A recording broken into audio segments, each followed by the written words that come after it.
It's Maggie Smith and Leonardo DiCaprio. Yes, that's a marriage-made inheritance, if there were one. Hidden away in the rolling countryside of West Sussex stands a 15th-century red brick farmhouse that served as the sanctuary for one of Britain's most celebrated actresses.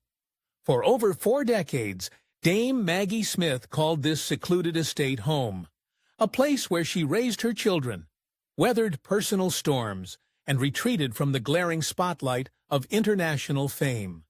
The quintessentially English residence, with its vineyard, orchards, and hidden corners, tells a story as rich and nuanced as any character Smith portrayed on screen. The historic farmhouse in Polbro. Nestled in the picturesque town of Polbro, Dame Maggie Smith's homes stood as a testament to her appreciation for history, privacy, and understated elegance. The 15th-century red brick farmhouse, purchased in 1981 with her late husband, playwright Beverly Cross, represented not just a dwelling, but a deliberate lifestyle choice for an actress who could have selected any residence in the world. The historic property, with its centuries-old foundation, mirrored Smith's own timeless quality and enduring presence in an ever-changing world. Unlike many celebrities who gravitate towards flashy modern mansions or urban penthouses, Smith chose this historic country home for its character and seclusion. The property sits on a generous plot of land in the English countryside, offering natural protection from prying eyes and unwelcome attention. So determined was Smith to maintain her privacy that she reportedly had Google Maps blur the street view of her home, a rare request that speaks volumes about her desire for a boundary between her public persona and private life. The choice of Polbro as her home base represented a deliberate stepping away from the spotlight. While her career took her to glamorous film sets and prestigious theater stages worldwide, she always returned to this modest, by celebrity standards, country home. The juxtaposition is striking. The woman who portrayed the Grand Dowager Countess retreating to a farmhouse rather than a palace.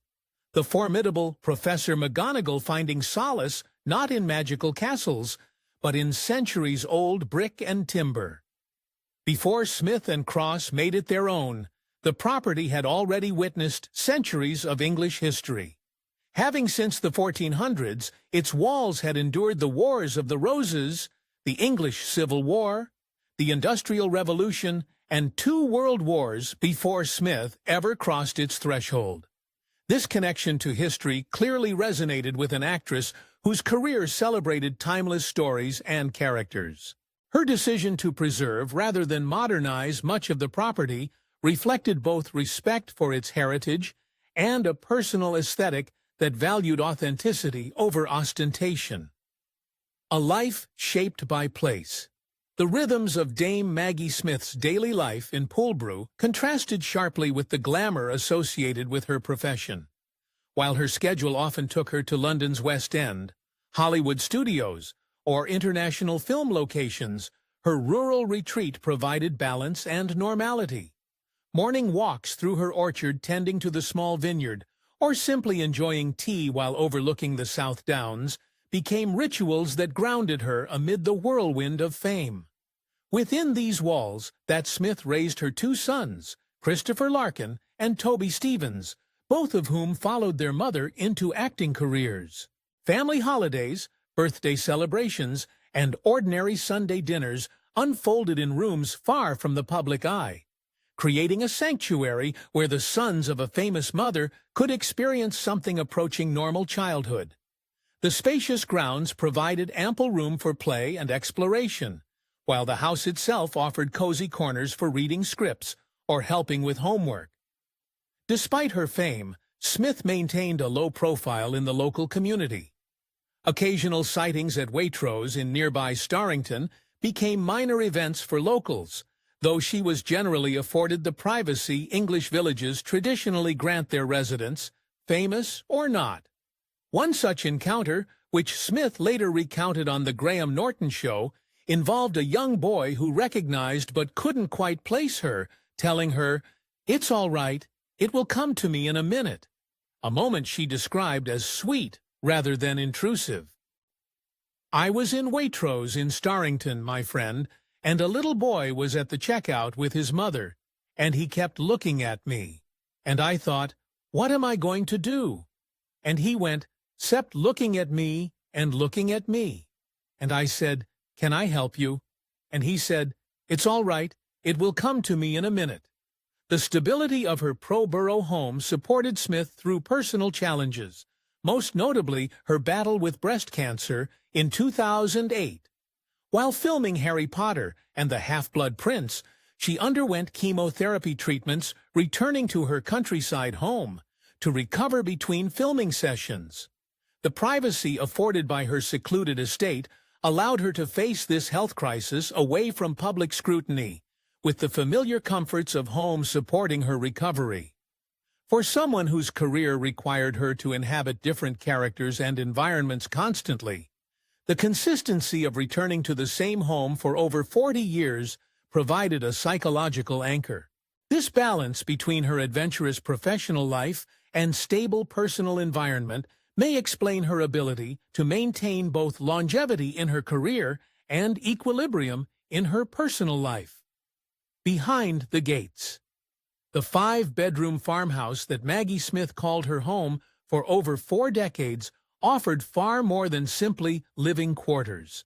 The property represented a self-contained world designed for both comfort and productivity, reflecting the owner's appreciation for traditional English country living while accommodating modern needs. The main house, with its 5 bedrooms, blended historical architectural elements with practical comforts. Original beams and fireplaces coexisted with necessary modern conveniences, creating spaces that honored the building's heritage while remaining livable. Each room reportedly maintained a distinct character, some formal, others cozy, allowing Smith different environments for different moods and needs. Though no published photographs exist of the interior, a testament to Smith's fiercely guarded privacy, visitors reportedly described the decor as elegant but comfortable, featuring antiques alongside family photographs and mementos from her illustrious career. Beyond the main residence, 3 historic barns dotted the property. These outbuildings, likely dating from various periods in the farm's long history, were preserved and repurposed over the years. One reportedly served as occasional accommodation for visiting family or friends, another as storage for garden equipment and household overflow, while the third may have functioned as an informal workspace where Smith could review scripts or correspondence away from the main house. Perhaps the most distinctive feature of the estate was its small vineyard, unusual for private properties in England, but indicative of the microclimate West Sussex enjoys. This vineyard, though not commercial, produced grapes suited to England's growing conditions. Whether Smith actively participated in wine production remains unknown, but the vineyard contributed to the self-sufficient aspect of the estate and connected the property to agricultural traditions dating back centuries. The orchard represented another living link to historical farming practices, containing heritage varieties of apples, mulberries, pears, plums, and walnuts. These fruit trees not only provided seasonal bounty, but created a peaceful setting for contemplation, a private arboretum where Smith could walk among trees that had been producing fruit since long before her arrival. Final days at home. The day after this interview airs is your birthday. You're kidding. I don't want to be reminded of that. That's the last thing I want to be reminded of. Do you know how you're going to celebrate? I thought you were going to say, do you know how I hold you up? The property witnessed the entire arc of Dame Maggie Smith's later life, triumphs and challenges, professional renaissance, and personal losses.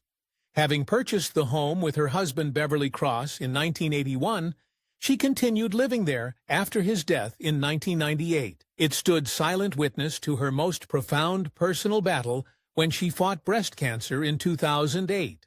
In an industry often defined by transience and reinvention, Smith's commitment to this singular place revealed much about her character.